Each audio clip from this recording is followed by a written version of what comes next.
Assalamu alaikum. You're watching Views and News and I'm Faisal Rahman live from our Islamabad studios. Today we'll be talking about a very important point, and that is about the economic outlook of Pakistan. Well, today the dollar in fact went up by 46 pesos, but generally during the trading it gained, rupee perhaps gained around rupee and a half plus. But having said that, this was because of the Chinese money that they have been able to retain and roll over. Second good news was that when you talk about the loans from the French, that is around $110 million, they have been again deferred till 6 years. So that was perhaps another good news. As far as the taxation is concerned, now we have heard this new phenomenon of super tax. Now perhaps around 13-14 industries will be put around 10% of new super tax, whereas the rest of them will be paying around 4%. So this is going to help in fact fetching that particular amount of the tax revenue that we want to collect, and that is again one of the major demand of the IMF as well. Now the government also talks about targeted subsidy, whereas at the same time the price of the electricity per unit has been increased by 7 rupees and 90 pesos per unit. So that is also going to create a lot of negative impact on the overall economy.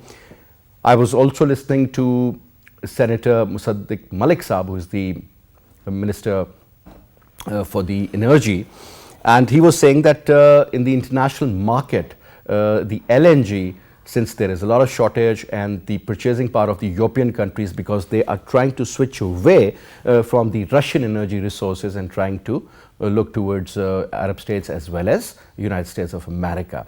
So the demand is pretty high there as well. So these countries, since they have got more purchasing power than Pakistan, and on top they are paying cash, so that could also create a lot of problem for Pakistan as far as the LNG is concerned.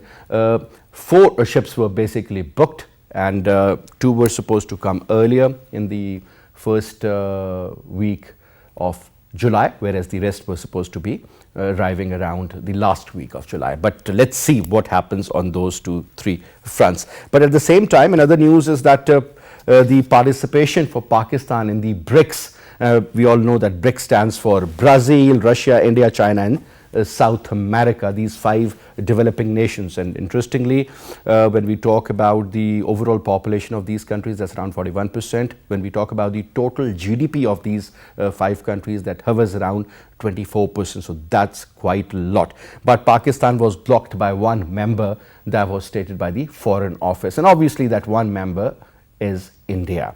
Other than that, there is another story which I would also like to share, that is about the delusions of income equality.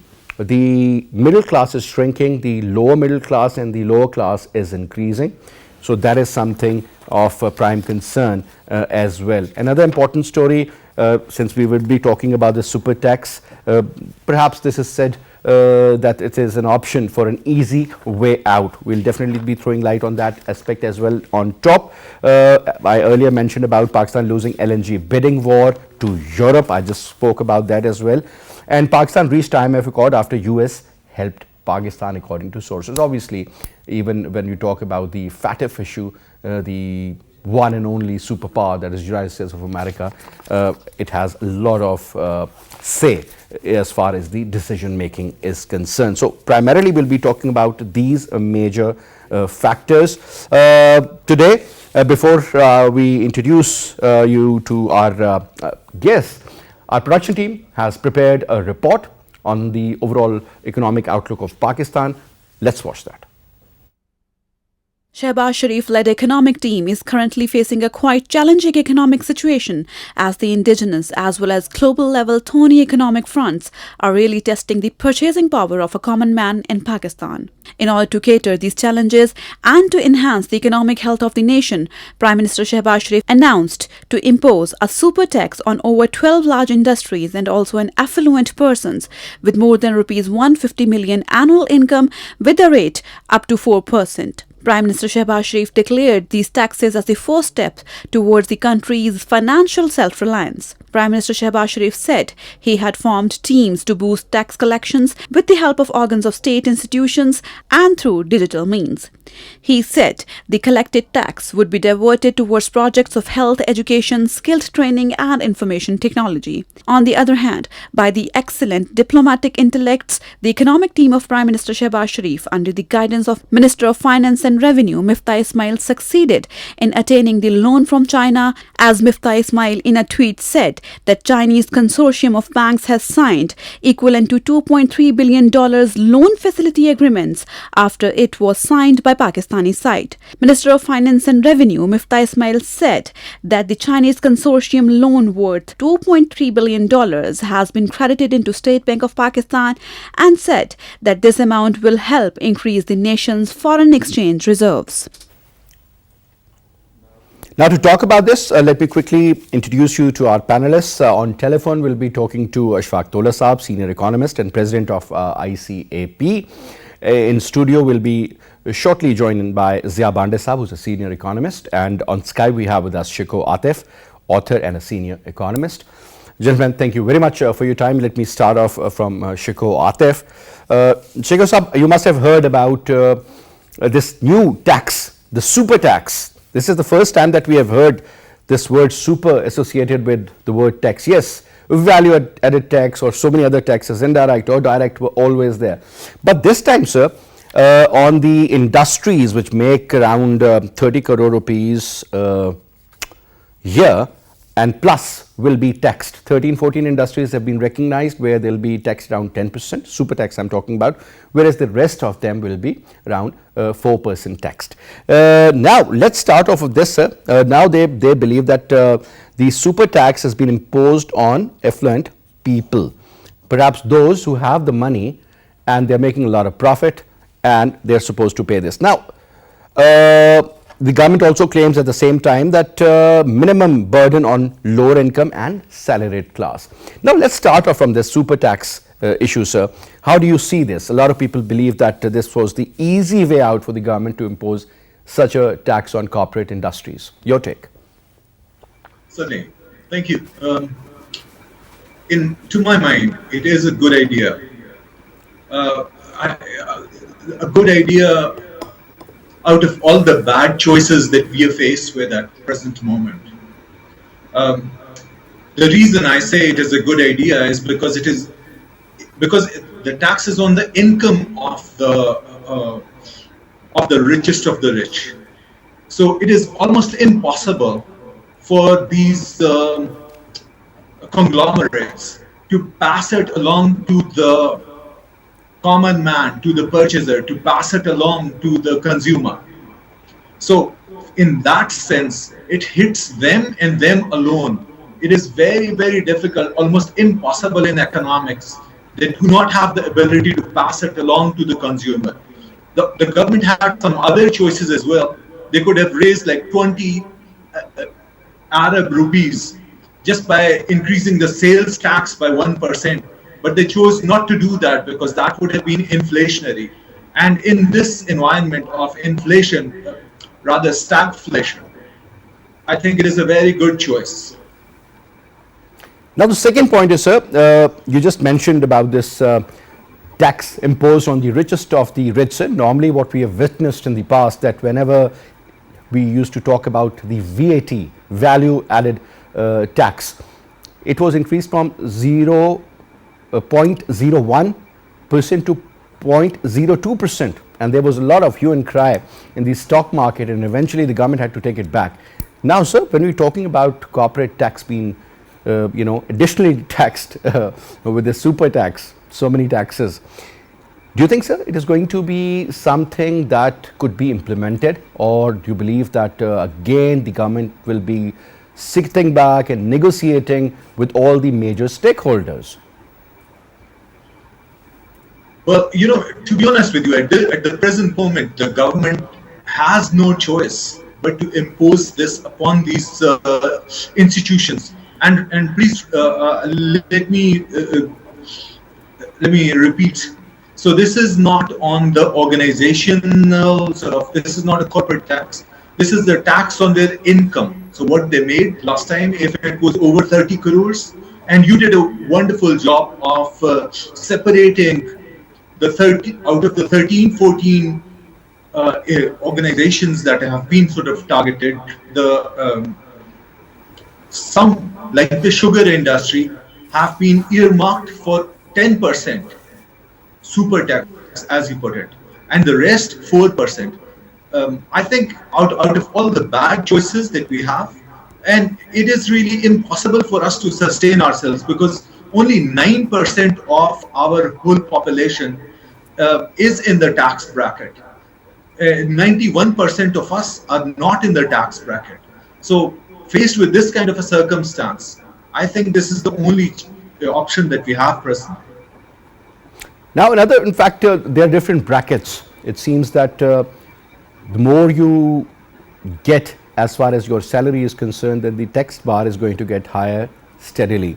But there is a certain amount which will not be taxed because for various reasons. But indirect taxation is always there, whether in the form of sales tax or otherwise. Now, definitely we'll be talking about that also once the other guests also join us. But there's another question that is related to this recent summit that is supposed to be held in China, and the summit is about BRICS, the 5 emerging economies of the world. And interestingly, I was looking at the overall population, that's around 41% in these 5 countries. You talk about Brazil, Russia, India, China, and South Africa. But interestingly, sir, the overall economy of these countries is around 24% of the global economy. Now, Pakistan, which was supposed to participate as not as a member of BRICS, but as an observer state, let me put it this way. But this idea was blocked by one of the member states. This was stated by the Foreign Office. Now, obviously, sir, Brazil will never do that. Russia is very much okay with us. Chinese would never do that. So the case is with South Africa. The only country that is left is India. So that, in fact, shows the kind of magnitude and the kind of power in the international arena when we talk about India. So Pakistan is not going.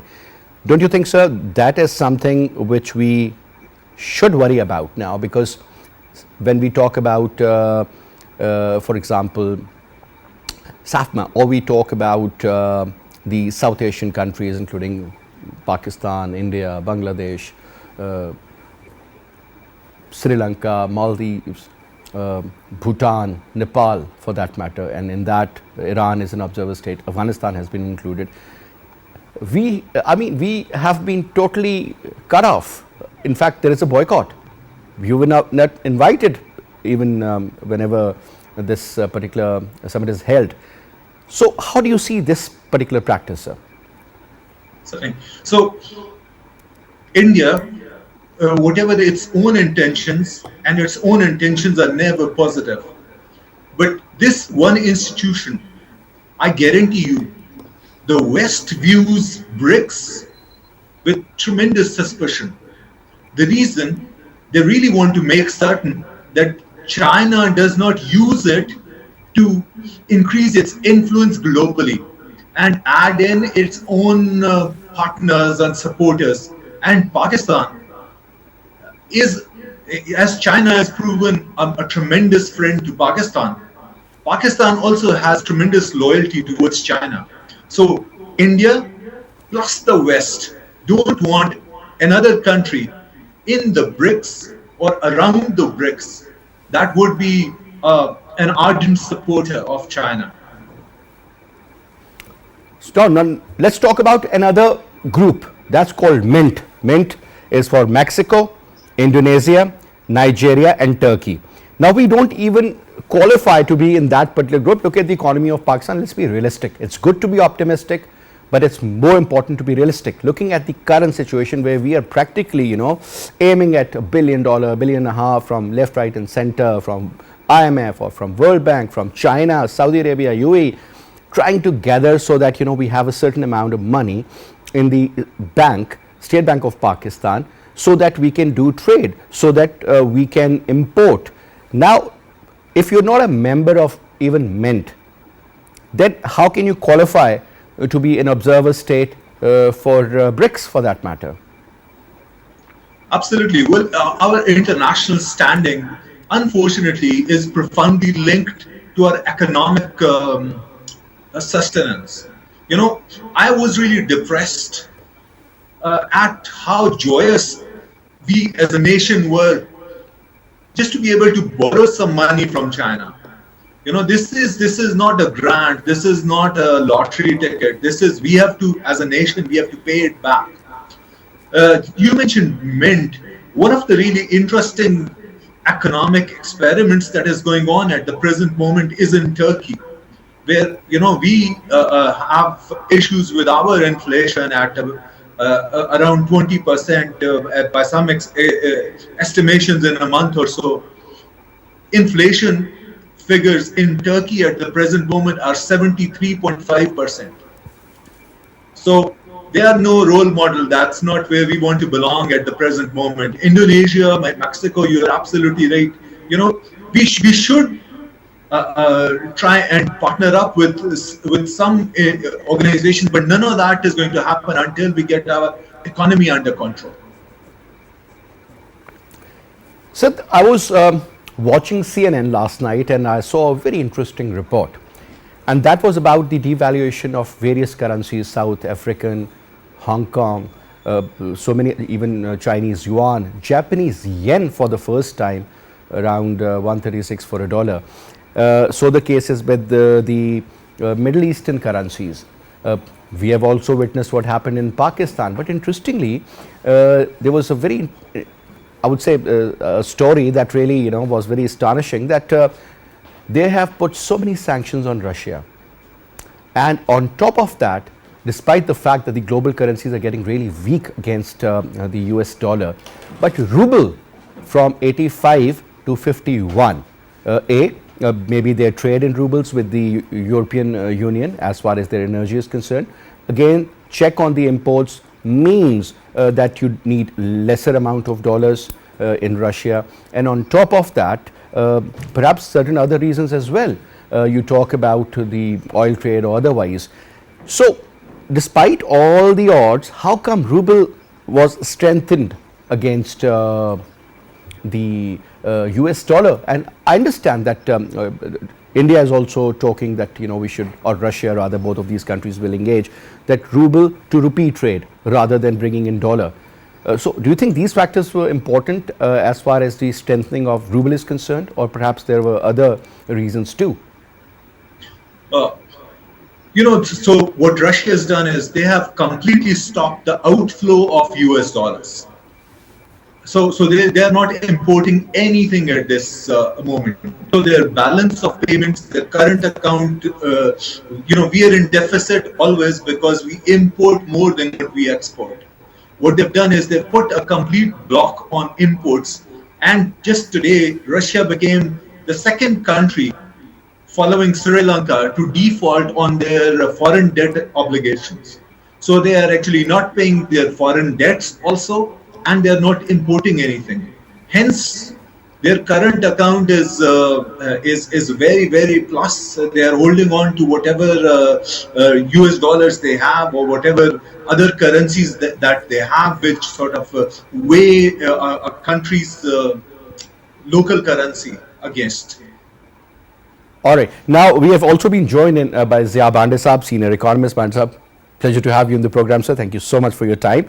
Earlier, we were just having a word. I mean, primarily, we were talking about the super tax that's been imposed on the affluent people. And when we talk about the affluent people, mean the richest of the rich, as per to our friend Shikoh Atif Saab. Now, sir, 10% on 13, 14 different industries, 4% on the rest of them. This is an additional. So I was just, in fact, inquiring from Mr. Shikoh that whenever value-added tax was put in, even from 0.01 to 0.02%, there was a lot of hue and cry in the stock market, and people were so strong that I still remember they went after one of our former Prime Ministers, Shaukat Aziz, and that was a time when our growth rate was hovering around 8.5, 8.6%, right, sir? Nobody paid that. Now, do you think, sir, this particular decision taken by the government of Pakistan obviously is not very well received by those who will be paying this tax. But having said that, sir, do you think it is going to help the government achieve those targets which have been particularly set by the IMF, or you think it could have a negative impact in general context? Now, just imagine this, that we just have a budget speech and the budget document which came up, and just after that we are having this super text, and we're thinking there are many other rabbits which will be coming out of the hat also, keeping in view that they want to keep IMF on board also. So what is important for us to understand is this, that it is not only the elite which you are talking about who is getting bulk of the burden of this taxation. And consumer. That is important for you to understand that point. And for what is important for me, actually, nowadays I'm mostly working on more onto the people's economy as compared to that classical or the elite based economy, which we are normally in this country, we've been talking about a lot, that you have to basically benefit this sector, you have to give subsidy to this sector so that they can generate. I tell you, just on the numbers, which the government numbers, I mean to say, I'm not bringing my own numbers. These numbers are from the State Bank, and these are about the loans which have been given to the people in a single year by the banking sector. Now, and you're talking about year 2021, 2022. 21, okay. This is the State Bank's annual report.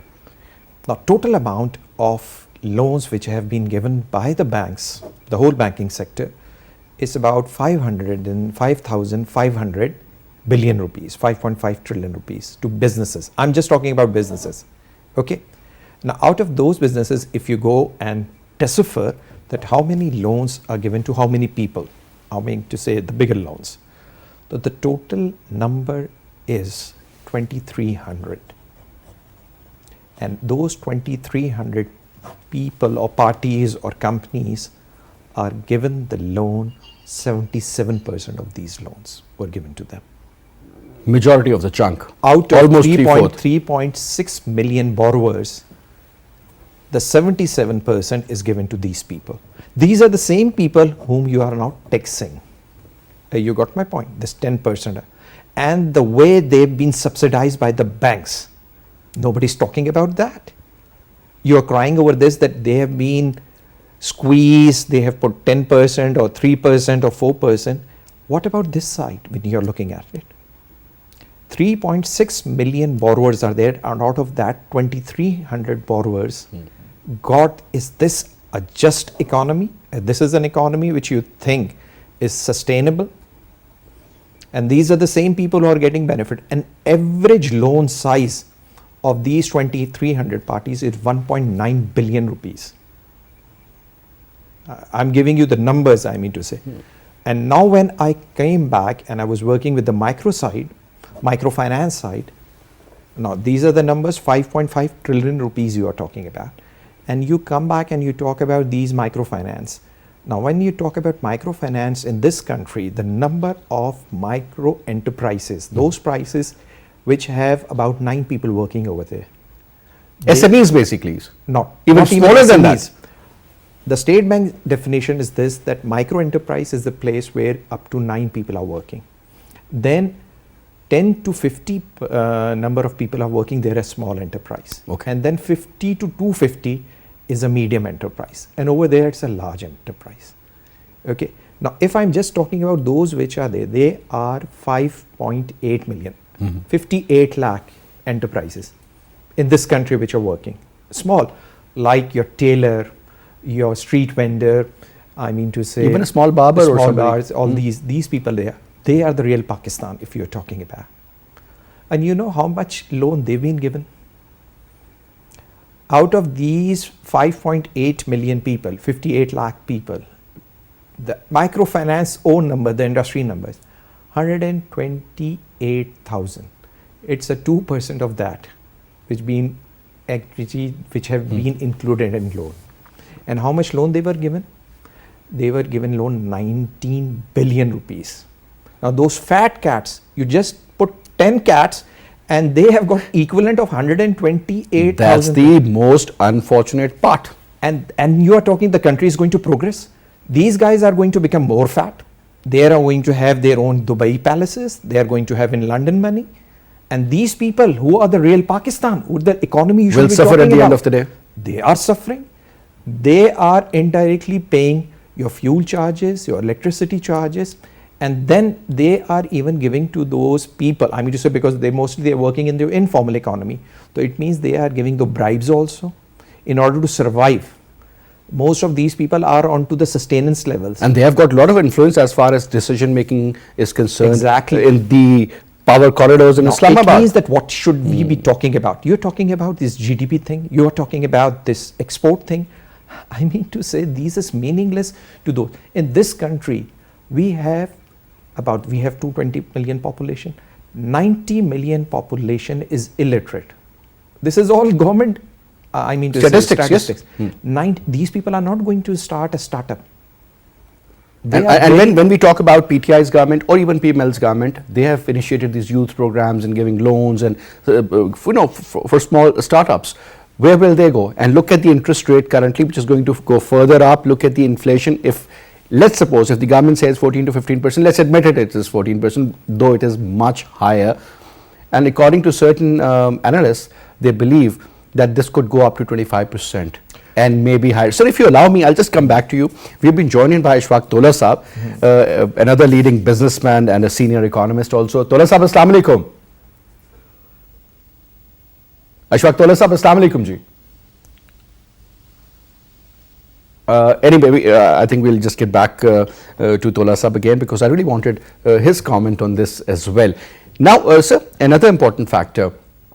Whenever we talk about taxation and increasing the tax base, Banday Saab, you know how many programs we have done on various budgets. I think the last 4, 5, 6 years we've been doing so. So every time we hear that the lower middle income group is going to be looked after, salaried class will not be taxed further. But so when you look at now the latest data that we have collected, everybody is going to pay. Whether you talk about the salaried class, I mean, look at the way the brackets have been increased, and at the end of the day, for example, if you make an additional 100,000, at the end of the day, your take home is going to be reduced. These were certain calculations. But what I'm saying is that, sir, increasing the tax base, everybody is not 90 crore people, 9 crore people. Let's suppose we admit that they have, that kind of a bracket where they're not supposed to be taxed, and then there is another group again. But sir, once again, we have been joined by Ashfaq Tola Saab. Tola Saab, Assalamu alaikum ji. How are you? I'm good, sir. Thank you very much for taking out your time and talking to us, though I was told that you have a very busy schedule. So talking about the super tax that has been imposed now on various corporate industries and otherwise, 10% and on the rest around 4%. Sir, you are a leading businessman in Karachi, and plus you have that kind of a circle, sir, where I'm sure this issue must have been discussed. What is your take on this particular new tax, the super tax? Bismillahirrahmanirrahim. Super tax is not a new concept at all. And actually, this is a one-time tax which has been levied on the past profit. So it will have no indirect tax effect and will not increase inflation as well. So what was the concept behind that is basically this is actually a very established principle, and it has been acknowledged and approved by the Supreme Court of Pakistan in previous occasions. So I don't think there will be any legal issue in that. The issue basically is that if somebody has earned more than 150 million, they will be levied at 1%. And thereafter 2, 3, and finally at 4%. If someone has earned more than 300 million. And they have selected some 12 sectors whereby they have seen that there is a bumper profit or a windfall profits. They wanted them to pay at the rate of 10%. I mean, that means, suppose in case of a banking sector entity, if the normal rate is 39%, they want them to pay 49%. And in rest of the industrial cases, where they have levied the 10% the super tax, they want them to pay 39%. Whereas besides these 12 sectors, if someone is earning, or some person includes an individual, an association of person, or a company. If someone has earned 300 million and more, they need to pay 4%. So it's a justified case, and it will be utilized specifically for the purposes of poverty alleviation. I wanted to share some background of that. Basically, Please do. when we went to IMF, they wanted to escalate our revenue targets, and they want us to generate 7.5 trillion instead of 7 trillion, which we suggested during the budget. So just to overcome that deficiency, or maybe to generate more 500 billion, they have no other avenue but this one. However, there is a contingency of 200 billion which they have set aside in case of if there is a recession or maybe stagflation, so they can cover up the masses and underprivileged people. So it is there, it is embedded there, and I think although it seems very harsh, but today market has recovered because they were not aware of the fact. And even today, because I was heading the anomaly committee from the technical side, and I knew that is a very difficult concept to digest. So even today, people, the very giant investors, they used to ask me that what is the concept behind it. Nonetheless, I think if this is levied just for 1 year, it is good. But if they will make it a perpetual scheme of things, I don't think this is a good exercise. Obviously, sir, this government is in power. I mean, this is one of the budgets they have in fact presented. But having said that, Tola Saab, now I totally agree with you. This could be just for 1 year. But even there might be a reversal, on either on the percentage or otherwise. Now, the question is that do you think this kind of a decision taken by the government is it realistic, or do you think it's over ambitious? Because when you listen to the Prime Minister, he says that the government is trying to achieve economic self-efficiency. You think self-efficiency or self-sufficiency, I mean, perhaps will be there, or it is just merely a thought? No, actually, just by generating 250 billion, you cannot attain self-sufficiency. And in order to attain a zero deficit budget, as far as today's scenario is concerned, and looking at the NFC award, we require to generate something like 16,000 billion worth of tax. When 43% of your economy is not contributing or really insignificantly contributing towards your direct tax, you cannot even dream of achieving the self-sufficiency. And in fact, this is a dream which will never come true. So I think this is really the need of the hour. Yes, just for 1 year it is good, but as I said earlier, if they keep this momentum going for next year or maybe thereafter, I think this is not acceptable. All right, Tola Saab, thank you very much, sir, for your time. But before I go to Shikoh Saab, one more question for you, Mr. Banday, and that is like they believe that the proceeds which will be collected from the super tax will be spent on people facing financial constraints, means those who are less fortunate in one way or the other, or those who are getting the subsidy. Whether it's 2,000 or 20,000, that's a separate chapter, we can always talk about it. But I mean, obviously, taking a certain amount from the rich and spending on the poor, that makes a lot of sense. But generally speaking, when you ask anybody, or even senior economists like yourself, they say that, well, the money from the poor has been snatched, they have been squeezed more to look after and safeguard the interest of the richest. So which statement is correct? I mean to say that obviously this impact is not a zero-sum game. Somebody has to pay a price, okay, out of this. And as you are saying that these cash transfer schemes are not only in Pakistan, they are being implemented in many places. Other countries as well, yes. And obviously we are living in a certain political economy, so we cannot ignore it. What is important that how can we give some relief to the poor? And by debating this, that these people are squeezing poor also, so first we try to stop them. You cannot stop them, simple as that. Now what is the best way going forward? This is one way of giving them some cash transfer so that you can contribute to their consumption side. Obviously that impact comes so from rupees 2,000 subsidy or help given to a certain individual or a family means that you are not even giving them 4 liters of edible oil in today's context, sir. And I can understand, but still, I mean to say the people who are living at the sustenance level, who are living at a $1 or $2 per day income, I mean to say, we are talking about those people. So this is you're talking about $9 a month here. I'm not talking about in terms that what materiality it's going to bring to that people. Okay, something is better than nothing. The first point is this. Second point, which is more important for the government also to understand and to focus on, is on the livelihood of those people. Absolutely, this is what economy is all about. Yes, I mean to say economic development is when this. I'm talking livelihood. about that 90 people are illiterate in this country. So that's what is important for the government, because that's what we were working in the previous government also from the PIDE side. And we were basically focusing on the street vendor. I mean to say the bottom of the pyramid. So when we are talking about those 5.8 million micro enterprises, they're at the bottom of the pyramid. So if you just generate one rediwala or one street vendor generate one job, if he gives for one samosa, I mean to say samosa wala, and he generates a job of 500 rupees per day, it means 15,000 rupees job he is generating.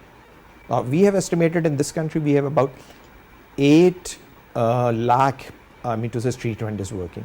Just imagine that if we try to facilitate them. They are generating about an economy, because we have done those surveys also, about an economy of about 1 trillion rupees. That makes of a GDP about 1.5%. Okay, so I'm just talking about the number terms. So what is important for us? How to government reach to those people, facilitate those people. Forget about this, that what rich are doing. Rich will be doing what they are doing.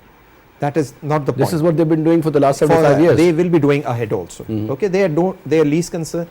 What is important as an economist, I mean to say the people who are working on the policy side, is to focus that we cannot break their stranglehold on the economy.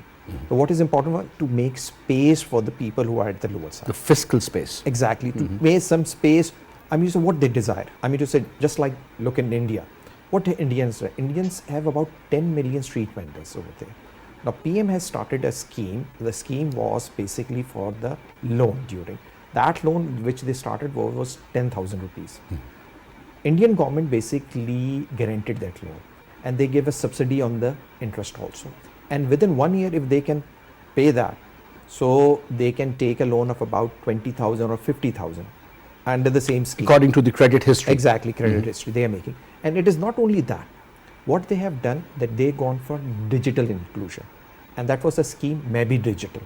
That was a scheme which was introduced by Indians. Even the rickshaw driver exactly. was so you have those QR codes. The samosa wala and the chaat wala was also, and they are basically using the e-commerce websites to sell their items.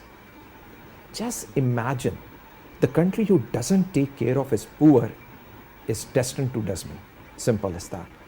The countries which you are looking at, I mean to say poor are in every country. Faisal, it's not the issue that we are. I've seen everywhere. Poverty is everywhere. Yes. The countries which has gone ahead, they didn't go ahead just feeding their fat cats. They have gone ahead because these are the people who are going to generate the aggregate demand. So, sir, there is another very interesting concept, and I want you to comment on that. But let me put this question first to Shikoh Atif Saab. Shikoh Saab, this trickle-down effect, I mean, whenever we talk about the pyramid, there are so many different philosophies attached to various pyramids, starting from Maslow to so many others. Now, so we have always heard this word trickle-down effect from so many senior economists, bankers, finance ministers, prime ministers, that, the trickle-down effect is going to be there. So this trickle-down effect doesn't actually reach the bottom. Then we also heard about the trickle-up effect. This is what Khan Sahib used to say. Now, so I fail to understand that, if trickle-down effect isn't being that effective, this trickle-up effect isn't working, then what sort of trickling do we need actually, sir? How to go about it? Certainly. So in the 1980s, this was the mantra used by Ronald Reagan, the trickle-down effect. He was like, let's make people very wealthy, and then their wealth would trickle down to the poor. Unfortunately, what happens is, in our country, as you folks were discussing, 90% of the resources are in the hands of 10% of the people. The reasons for that, there is a myriad going all the way back to the British, where they gave out land disproportionately to a few, and then there has never been a proper redistribution of land in Pakistan. As we stand, one of the major hurdles in taxation in Pakistan is the fact that the federal government cannot tax the agricultural income. So the agricultural income in Pakistan cannot be taxed by the federal government until the 1973 constitution. That's correct. It can only be taxed. It can only be taxed by provinces. Secondly, another major area, the federal government cannot levy any property taxes. So its hands are tied, and we have to take. You used a wonderful term, Faisal, when you said self-sufficiency. Until we get self-sufficient, this is just going to be a challenge. Before I just want to give a small bit of good news, if I may. That our budgetary discussions with the IMF were completed in the past 24 hours.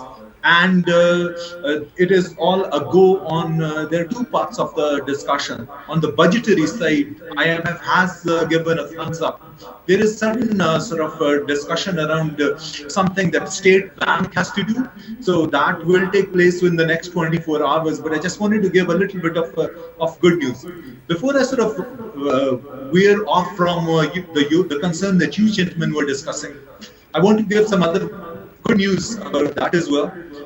Pakistan is only allowed on a certain network marketing site. Everyone knows about it, so I might as well name it, as Amazon. Mm-hmm. In only 13 months, Pakistan has been able to become the number 3 biggest seller on Amazon. Only behind the US and China. And they've been doing this for the past 20 plus years.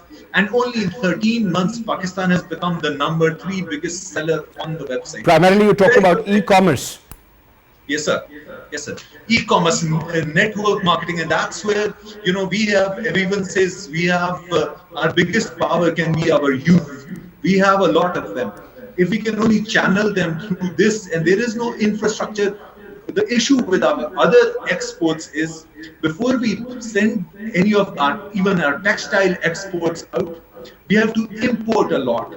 So a lot of raw material has to be imported before we can export. Whereas with technology, there is no imports required before we can export. This is just sheer wealth that we'll be creating within the country.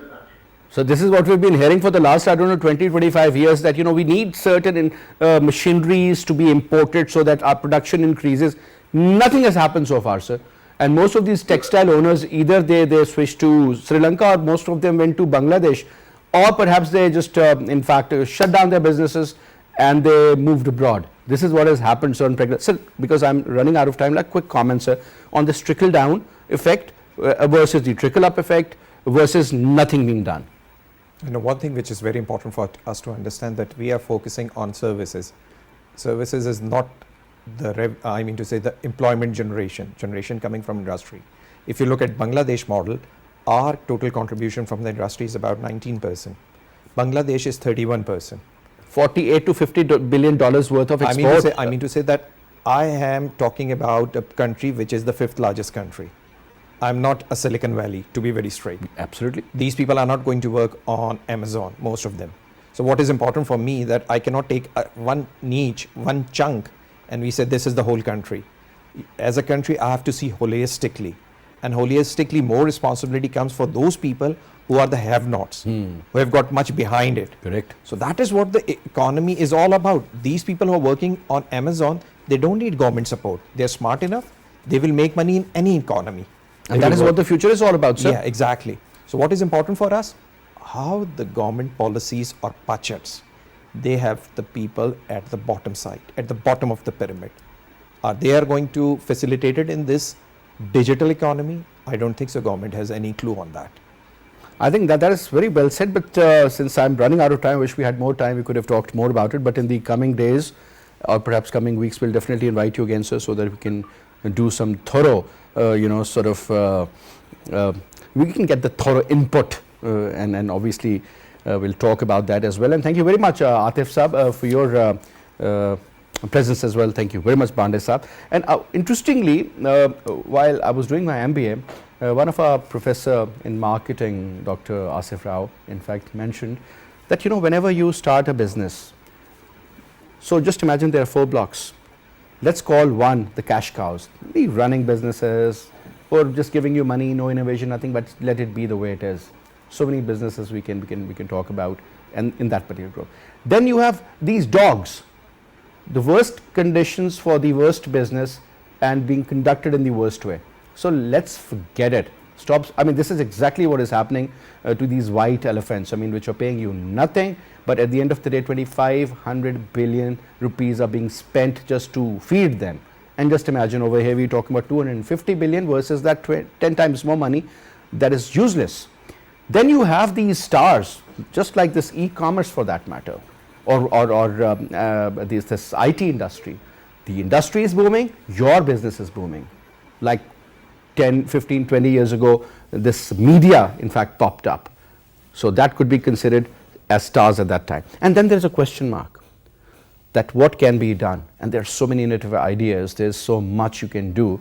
But I think we really need to look forward to new ideas, because when we talk about just agriculture, that we're an agro-based country, for God's sake, from 28 to now 20%, it's shrinking. So whether we are an agro-based country or not, I'm not sure. When you talk about industry for that matter, even industry currently has a lot of issues. The input cost is going really up. There are a lot of issues regarding that as well. Services, that's one area where we are depending, but when you talk about the quality human resource, that isn't even available in Pakistan. Productivity level is so low as compared to the regional countries as well. But anyway, we'll be definitely talking more about this in the coming days ahead. Till then, you take good care of yourself. Khuda Hafiz.